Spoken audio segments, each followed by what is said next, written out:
Oke, Assalamualaikum warahmatullahi wabarakatuh.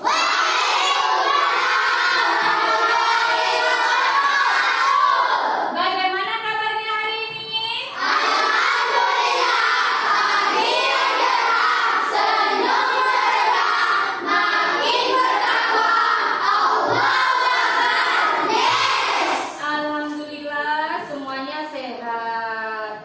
Oke, yuk sebelum belajar, marilah kita berdoa bersama. Berdoa mulai.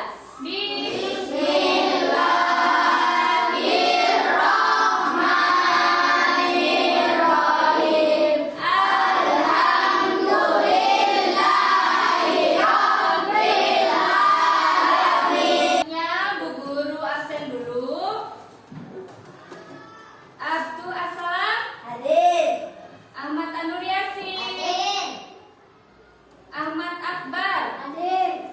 Aurel Cynthia Bella. Hadir. Sudah pernah mendengar lagu ini belum? Sudah. Ya, Bu Guru dulu, nanti kalian mengikuti ya, dengarkan dulu. 1, 2, 3, 4 tangannya dilipat, 5 dan 6 mulutnya harus diam, 7, 8 lihatlah ke depan, 9, 10 belajar sungguh-sungguh. Bisa? Ya. 1, 2, 3. 1, 2, 3, 4 tangannya dilipat, 5 dan 6 mulutnya harus diam, 7 dan 8 lihatlah ke depan, 9, 10 belajar sungguh-sungguh.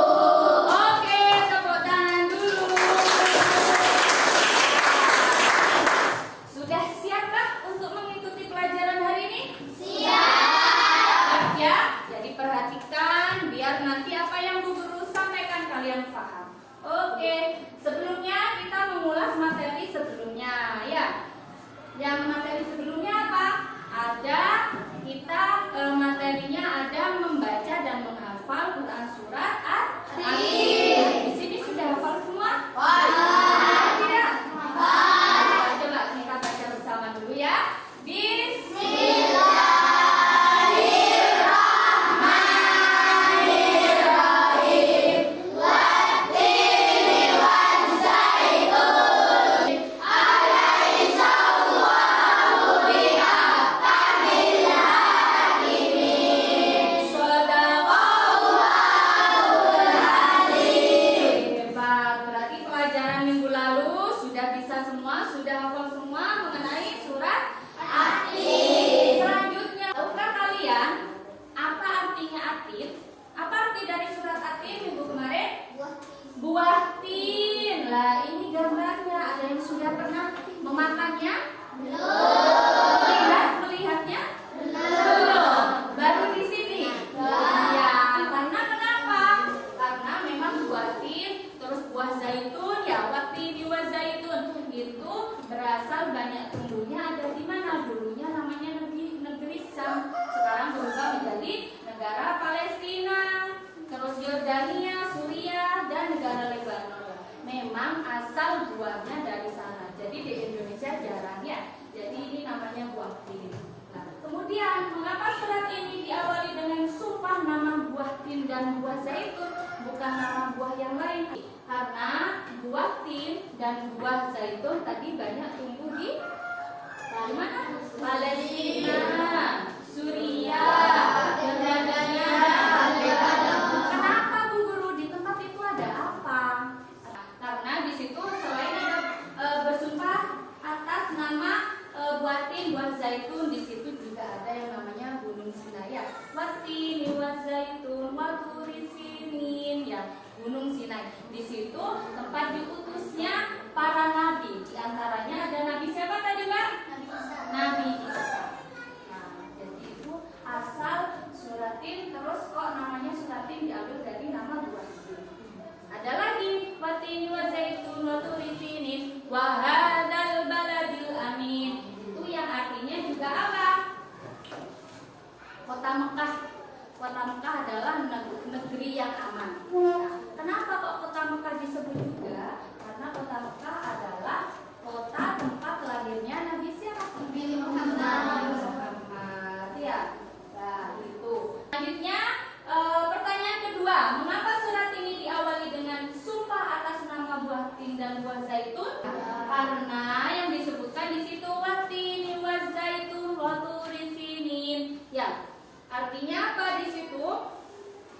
Demi buah tin dan buah zaitun dan demi gunung Sinai. Kenapa itu, Bu? Buah tin dan buah zaitun ini banyak tumbuh di negeri Syam dulunya, dan sekarang sudah berganti nama di kota apa? Ada yang tahu?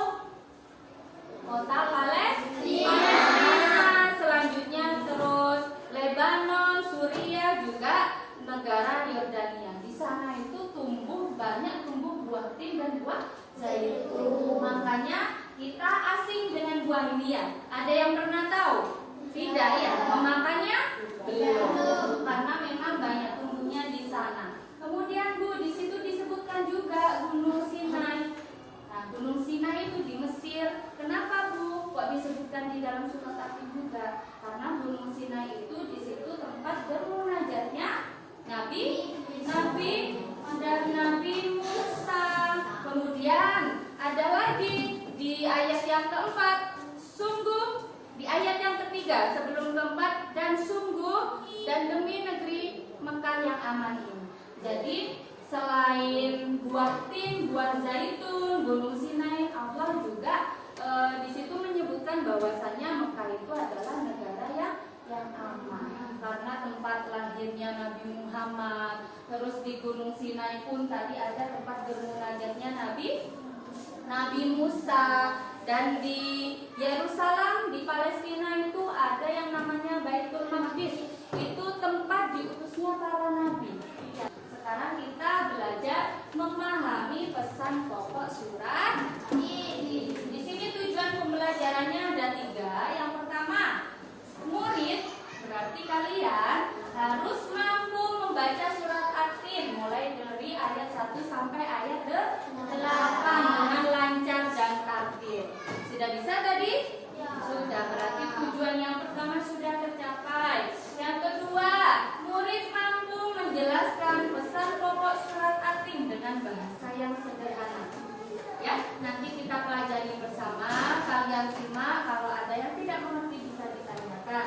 Kemudian tujuan pembelajaran yang ketiga yaitu murid mampu menyebutkan minimal 3 contoh perilaku baik sesuai dengan kandungan atau pesan pokok surat At-Tin.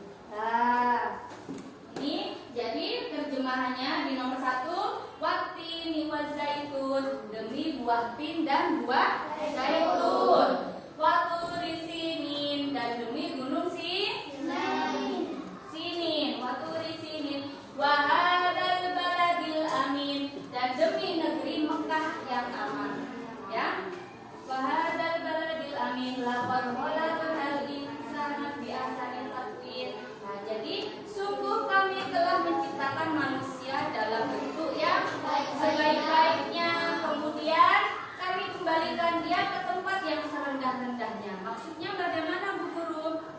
Di ayat 4 ini Allah telah menciptakan kita manusia itu sebagai makhluk sebaik-baiknya, makhluk yang paling sempurna dibandingkan makhluk-makhluk ciptaan Allah yang lain. Ya, kita diberi akal pikiran untuk berpikir, sedangkan makhluk yang lainnya tidak sesempurna manusia. Yang kelima, kemudian kami kembalikan dia ke tempat yang serendah-rendahnya. Tempat yang serendah-rendahnya itu apa, Bu Guru?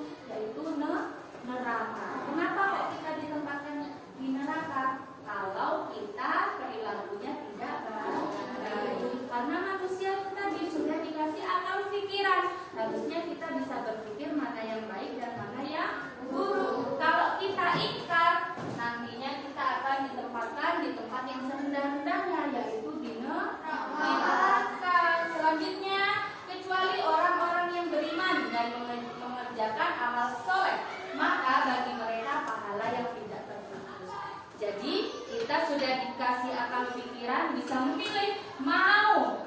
perilaku baik atau buruk. Karena semuanya ada balasannya. Kalau kita selalu beramal soleh mengerjakan kebaikan, maka pahala kita tidak akan terputus. Nanti kalau pahalanya banyak, ketika kita sudah meninggal di timbangan, kalau amalnya yang baik lebih banyak, kita dimasukkan kemana? Ke surga. Tapi kalau kalian amalnya banyakan yang buruk, ya itu tadi, kalian akan ditempatkan ke tempat yang serendah-rendahnya, yaitu neraka. Makanya kita manusia sudah diciptakan dalam bentuk yang sebaik-baiknya, sudah sempurna, harus selalu mengerjakan amal kebaikan. Selanjutnya, maka apakah yang menyebabkan kamu mendustakan hari pembalasan sesudah adanya keterangan-keterangan ini? Kalau kalian sudah paham mengenai perilaku baik dan buruk, juga balasan-balasannya, masihkah kalian mau mengerjakan amal yang jelek, amal yang buruk seperti itu? Karena setiap perbuatan yang kalian lakukan, yang kita lakukan, semuanya ada ibadahnya. Yang terakhir, bukankah Allah hakim yang paling adil? Ya, jadi kalau kalian berbuat baik, ya Allah akan adil, akan mengasihkan kalian pahala itu tadi yang tidak akan terputus. Tapi kalau kalian melakukan keburukan, perilaku yang tidak baik, itu kalian langsung nantinya ditempatkan ke neraka, di tempat yang sangat rendah.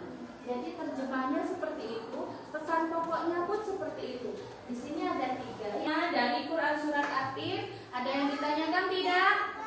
Sudah paham? Paham ya? Oke, kalau sudah paham, lanjut seperti biasanya. Kita menonton video dulu, kemudian nanti kalian ada apa? Ada tugas. Oke.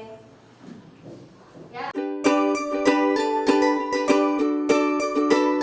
Kalau sudah menonton, menyimak, memahami, kalian mengerjakan pertanyaan yang ada di lembar LKPD ini.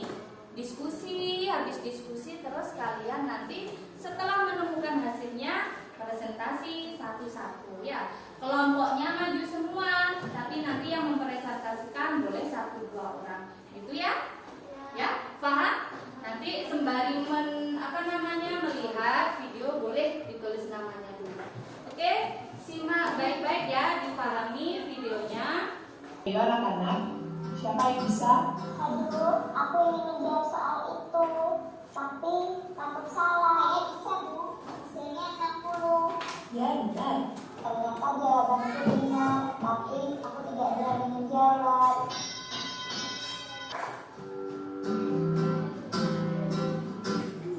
Silakan dikerjakan. Itu LKPD-nya sesuai dengan cerita di video tadi ya. Ada 5 soal. Silakan berdiskusi. Oke, sudah selesai semua? Sudah. Tepat 10 menit ya. Oke, sebelum maju kita tepuk dulu biar lebih semangat. Masih coba tepuk 1.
sebagai makhluk yang sebaik-baiknya, diciptakan dalam bentuk sebaik-baiknya.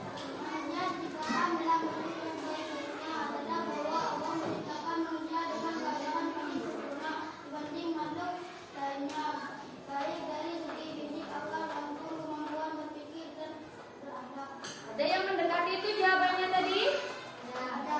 Oke, berarti kalian hebat, sudah paham ya bahwasanya manusia diciptakan dalam bentuk sebaik-baiknya itu. Allah menciptakan manusia itu di antara ciptaannya semua itu manusia adalah makhluk yang paling sempurna ya dibanding makhluk-makhluk yang lain. Karena apa? Manusia dikasih fisik yang bagus, yang sempurna. Oke, jadi nomor 3 itu manusia diciptakan dalam bentuk yang sebaik-baiknya. Maksudnya bahwa Allah itu menciptakan manusia dengan keadaan paling sempurna dibandingkan dengan makhluk yang lain. Mengapa, Bu? Karena manusia itu diberi fisik yang sempurna, akal yang sempurna dalam berpikir, dan kita berakhlak. Manusia mempunyai pikiran, akhirnya kita bisa berpikir akhlak kita itu bagus apa tidak. Jadi itu dibanding dengan makhluk yang lain, manusia adalah makhluk yang paling sempurna. Gitu ya. Oke, jadi untuk yang terakhir, Bu Guru melakukan refleksi. Ada permainan game, siapa yang mau maju? Oke, untuk refleksi, untuk menutup pembelajaran, Bu Guru punya kuis ini, ya. Ini ada 10 soal, nanti bisa satu anak maju atau satu soal satu anak maju. Ada waktunya, jadi harus cepatkan ya. Mulai ya. Oke, silakan siapa yang mau maju? Ini. Yang bisa klik. Wah, benar ya. Selanjutnya. Sebutkan tuan yang disebut dalam surat Yasin. Ayo yang lain. Ayo. Siapa yang diciptakan dalam bentuk yang paling baik? Ayo. Iya, ayo. Oke, benar. Sudah 3 benar semua. Tepuk tangan buat kita semua. Soal yang benar 8. Hebat. Ya. Sudah bisa? Saya nanti dipelajarin kembali kalau semisal memang butuh dipahami lagi. Dan jangan lupa diterapkan dalam kehidupan sehari-hari karena masih banyak yang kurang percaya diri ya, seperti yang di video. Oke, silakan duduk. Sudah keburu? Oke ya. Jadi kesimpulan dan penutupnya untuk pembelajaran hari ini mengenai memahami pesan pokok surat Atin, yaitu kita harus bersyukur atas penciptaan manusia ya, karena kita sudah diberi apa ini? Fisik yang sempurna, akal pikiran yang bagus, akhirnya kita bisa berakhlak dengan baik. Kemudian kita harus menjaga martabat kita. Kita tidak boleh merendahkan diri sendiri gitu. Jadi kalau kalian masih belum kurang percaya diri, mulai hari ini harus percaya diri bahwa kalian itu bisa ya. Jadi harus percaya diri dulu, nanti benar dan salah kita kan bisa membenarkan, nanti ketika salah jawabannya diperbaiki bersama. Yang penting kita harus percaya diri, tidak boleh merendahkan diri sendiri ya. Dan yang terakhir apa? Kita harus sering membiasakan berbuat amal kebaikan dalam kehidupan sehari-hari. Apa? Agar menambah apa? Menambah apa? Oke, jadi itu penutup. Kalian belajar lagi supaya tambah paham.